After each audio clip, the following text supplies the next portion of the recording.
Magnification किसे कहते हैं ये हम चैप्टर 13 में डिस्कस किया, फिर दोबारा डिस्कस कर रहे हैं। हमने कल एक केस पढ़ा था 6 केस के, जब किसी ऑब्जेक्ट को कॉन्वेक्स लेंस के बिल्कुल क्लोज कर देते हैं। क्या कर देते हैं? With in the focal length ले आते हैं, तो वो कॉन्वेक्स लेंस क्या करता है? मैग्नीफाइंग ग्लास के तौर पे अमल करता है और एक बहुत बड़ी हाईली मैग्नीफाइड इमेज बनाता है। जिस तरह पॉमेस्ट होते हैं, बताया था कि वो पॉमेस हाथ की लकीरें देखते हैं तो बिल्कुल क्लोज कर लेते हैं, या घड़ी सास वॉच मेकर जो होता है, घड़ी के छोटे छोटे पुर्जे होते हैं, तो घड़ी के पुर्जों को देखने के लिए वो लेंस इस्तेमाल करते हैं। तो जब वो बिल्कुल क्लोज कर देते हैं घड़ी के पुर्जे को, तो क्या होता है? वो लेंस जो होता है कॉन्वेक्स लेंस, उसको बहुत बड़ा करके दिखाता है। तो याद रहे कि कोई भी लेंस किसी ऑब्जेक्ट की इमेज को जितने गुना बड़ा करके दिखाता है वो उसकी मैग्नीफिकेशन कहलाती है। फिर से, कोई भी लेंस कॉन्वेक्स लेंस अब मैग्नीफाइंग ग्लास के तौर पर अमल करता है, या कंपाउंड माइक्रोस्कोप हो गई है, या कोई भी ऐसी चीज़ हो कि ऑब्जेक्ट की हाइट को बड़ा करके दिखाए, जो जितने टाइम्स ऑब्जेक्ट की हाइट बड़ी होगी, जितने टाइम्स, उसी को क्या बोलेंगे? मैग्नीफिकेशन। अब कोई लेंस फर्ज कर लें किसी की मैग्नीफिकेशन 5 है, तो इसका मतलब क्या होगा कि वो क्या करेगा?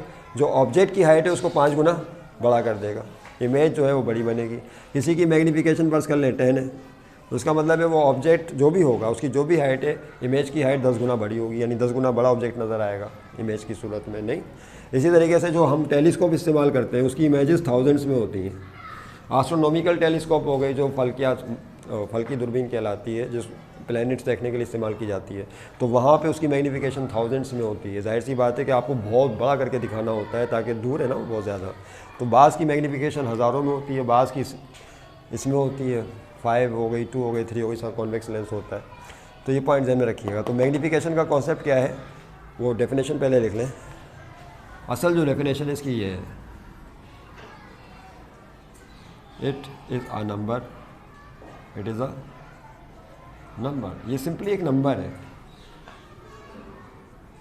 Which shows that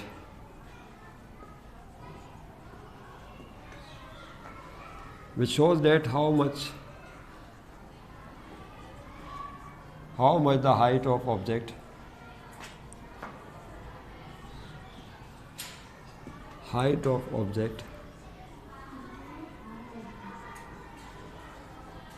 is increased by the lens ये ऑप्टिकल इंस्ट्रूमेंट, ये ऑप्टिकल डिवाइस, ये ऑप्टिकल ऑप्टिक्स, कि किसी लेंस ने किसी ऑब्जेक्ट की हाइट को कितने गुना बड़ा कर दिया, तो उससे पता चल जाती है उसकी मैग्नीफिकेशन क्या होगी। ठीक है, इसको एक डायग्राम से फिर मज़ीद समझते किस तरह से। देखिए, हमने मैग्नीफाइंग ग्लास पढ़ रखा था, कॉन्वेक्स लेंस का मैग्नीफाइंग ग्लास के तौर पे अमल करता है। एक छोटी सी मिसाल पर बात कर लेते हैं ताकि समझने में आपको आसानी हो जाए। यहाँ पे फोकस था, याद कीजिए, हमने ऑब्जेक्ट को बिल्कुल क्लोज कर दिया था। ये ऑब्जेक्ट लिया था, उसको बिल्कुल इसके क्लोज कर दिया था, फिर इसकी हमने इमेज हासिल की थी। हमें उस तफसीलात में नहीं आ रहा कि इमेज कैसे बनती है। दिस इज़ ऑब्जेक्ट, इस ऑब्जेक्ट की फिर वो मैग्नीफाइंग ग्लास के तौर पे अमल करता है और बहुत बड़ी इमेज बनाता है। यहाँ फर्ज कर लें बहुत बड़ी हाईली मैग्नीफाइड इमेज बन गई, तवज्जो रहे। अब फर्ज कर लें यहाँ पे जो ऑब्जेक्ट था, दिस इज़ ऑब्जेक्ट, इसकी हाइट HO से शो करते हैं। HO का मतलब है हाइट ऑफ ऑब्जेक्ट। फ़र्ज करेंगे ये 2 सेंटीमीटर है, कितनी है? 2 सेंटीमीटर। और जो इमेज बनी है इसकी, जो मैग्नीफाइंग ग्लास से देखा, तो इसकी जो हाइट आई है फ़र्ज कर लें वो 10 सेंटीमीटर आई है, कितनी? 2।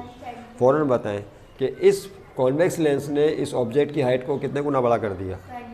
नहीं, 2 सेंटीमीटर तो हाइट थी, अब कितनी हो गई है? 10 हो गई। तो कितने टाइम्स बड़ी हुई? 2 5 10। क्या होता है? इसका मतलब है कि 5 टाइम्स क्या हो गई? इंक्रीज़ हो गई, बढ़ गई। तो मैग्नीफाइंग एक मिसाल ली है कि इसने क्या किया, 2 सेंटीमीटर हाइट ऑफ ऑब्जेक्ट को जब इमेज बनाई तो 10 सेंटीमीटर हाई कर दिया।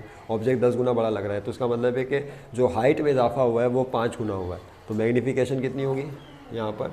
5। देखिए उसके लिए क्या करेंगे, बहुत आसान है। जो हाइट ऑफ इमेज है उसको डिवाइड कर देंगे किससे? Height of object. तो हाइट ऑफ इमेज कितनी, मिसाल लेके चल रहे हैं 10 सेंटीमीटर, और हाइट ऑफ ऑब्जेक्ट कितनी है? 2 सेंटीमीटर है। तो यहाँ पे सेंटीमीटर सेंटीमीटर से कट जाएगा, 2 1 2 2 5 10। तो मैग्नीफिकेशन क्या आ गई? 5। और इसका कोई यूनिट नहीं होता, यूनिट लेस है, यूनिट्स कट जाते हैं। तो बस एक नंबर है जिससे ये पता चलता है कि लेंस टेलीस्कोप कितने गुना ऑब्जेक्ट को बड़ा करके दिखा रहा है। बस इसका ये कॉन्सेप्ट है। इसके 2 फार्मूले हैं, वो फार्मूले लिख लें, ले लें इसे, फार्मूले ऑफ मैग्नीफिकेशन। एक तो मैग्नीफिकेशन का फार्मूला ये है, हाइट ऑफ इमेज, इसको बाजू का साइज़ भी कहते हैं, साइज़ ऑफ इमेज भी कहते हैं। एक ही बात है, हाइट से साइज़ पता चलता है। हाइट ऑफ इमेज और नीचे आएगा हाइट ऑफ ऑब्जेक्ट, इसको साइज़ ऑफ ऑब्जेक्ट भी कहा जाता है, याद रहे। यानी हाइट ऑफ इमेज का दूसरा नाम क्या है, साइज़ ऑफ इमेज। दोनों लिख देते हैं ताकि बाद में डिस्टर्बेंस ना हो। और अपॉन में साइज़ ऑफ ऑब्जेक्ट।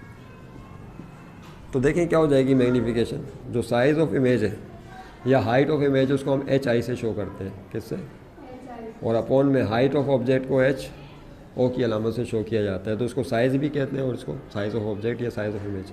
तो this is formula of magnification. ये पहला फार्मूला आ गया। इसका दूसरा फार्मूला लिखेंगे, ये दिस इज़ फर्स्ट।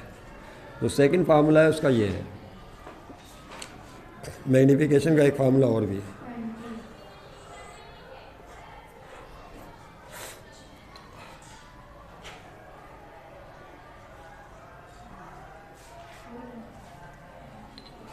मैग्नीफिकेशन का एक फार्मूला और, दैट इज़ इमेज डिस्टेंस, क्या, image distance upon object distance. क्या आएगा, object distance, image distance upon object. Image distance को ऑब्जेक्ट डिस्टेंस से डिवाइड कर दें। ऑब्जेक्ट इमेज डिस्टेंस का मतलब कौन है, इमेज का लेंस से फासला, जिसको Q से शो करते हैं, याद करें, किससे, Q से। और ऑब्जेक्ट डिस्टेंस को P से शो करते हैं, तो लेंस से ऑब्जेक्ट का फासला। तो Q अपॉन P रेशो से भी मैग्नीफिकेशन वही निकलेगी जो इस फार्मूले से निकलेगी। आइए थोड़ा सा इस पर भी गौर कर लेते हैं ताकि समझने में आसानी हो जाए। तो ये दो डिस्टेंसेस किस तरह से हासिल होंगे, ये लेंस है, ये ऑब्जेक्ट है, दिस इज़ ऑब्जेक्ट और दिस इज़ इमेज, और ये कौन है, ऑब्जेक्ट। अब लेंस से लेके ऑब्जेक्ट तक का फासला, अब हम डिस्टेंस की ज़माने में बात करते हैं। फर्ज कर लें लेंस से लेके ऑब्जेक्ट तक का फासला है 4 सेंटीमीटर। कितना है, 4 सेंटीमीटर। उसके बाद जब हमने लेंस से लेकर इमेज तक का फासला निकाला, किससे, लेंस से लेकर इमेज तक का ये डिस्टेंस निकाला, इसको हम Q से शो करते हैं, तो ये निकला 20 सेंटीमीटर। कितना निकला, बोलिए, 20 सेंटीमीटर। यानी लेंस से ऑब्जेक्ट का फासला फर्ज कर लें, फर्ज ही बात हो रही है, 4 सेंटीमीटर हासिल हुआ। और जब इसका इमेज का फासला नापा Q लेंस से, तो वो कितना निकला, 20 सेंटीमीटर। मैं आपसे कहता हूँ कि इसकी मैग्नीफिकेशन फार्मूले से बताएं। तो मैग्नीफिकेशन का दूसरा फार्मूला क्या बताया, image distance upon object distance. तो देखिए इमेज डिस्टेंस कितना है, 20 सेंटीमीटर, और ऑब्जेक्ट डिस्टेंस कितना है, 4 सेंटीमीटर। तो सेंटीमीटर से कट गए, 4 1 4 4 5 20। तो मैग्नीफिकेशन दोबारा क्या आ गई, 5 आ गई। देखा आपने। तो इसका मतलब ये हुआ कि ये दोनों फार्मूले बिल्कुल दुरुस्त हैं, चाहे आप साइज़ ऑफ इमेज और ऑब्जेक्ट से निकाल लें या चाहे आप डिस्टेंस ऑफ इमेज और डिस्टेंस ऑफ ऑब्जेक्ट से मैग्नीफिकेशन निकालें, दोनों से जवाब एक ही आता है। और इसके बाद इन दोनों को भी कंपेयर भी कर सकते हैं, यानी नतीजा कॉम्बिनेशन से ये निकलता है, बाय कंपेयरिंग या बाय इक्वेटिंग भी कहते हैं, बाय इक्वेट करना, बाय इक्वेटिंग बोथ फार्मूले। ये दोनों फार्मूले जो है इनको आप इक्वेट करके लिखिए। इक्वेट करने का मतलब है दोनों की ज़ाहिर है लेफ्ट साइड m है और उसकी में भी m सेम है, तो फिर इसकी राइट हैंड साइड और इसकी राइट हैंड साइड दोनों को एक दूसरे के इक्वल लिया जा सकता है। क्या, Q upon P is equal to क्या, HI अपॉन HO। या आप इसको यूँ भी लिख सकते हैं, HI upon HO is equal to Q upon P। बात एक ही है क्योंकि दोनों एक ही चीज़ के फार्मूले मैग्नीफिकेशन के। तो Q अपॉन P से निकालें मैग्नीफिकेशन या HI अपॉन HO से निकालें, जवाब एक ही आएगा, जवाब पे कोई असर नहीं पड़ेगा। हाँ ये याद रखिएगा कि मैग्नीफिकेशन इज़ यूनिटलेस, इसका कोई यूनिट नहीं होता। तो ये नोट कर लें, M is a unitless quantity. ये एक यूनिटलेस क्वांटिटी है जिसका कोई यूनिट नहीं होता, और ये न्यूमेरिकल में बहुत यहाँ पे इस्तेमाल होगा ये रिलेशन, तो डोंट फॉरगेट। इसके बाद हम न्यूमेरिकल की तरफ आएंगे, इसको हम फिर नेक्स्ट वीडियो में बनाते हैं।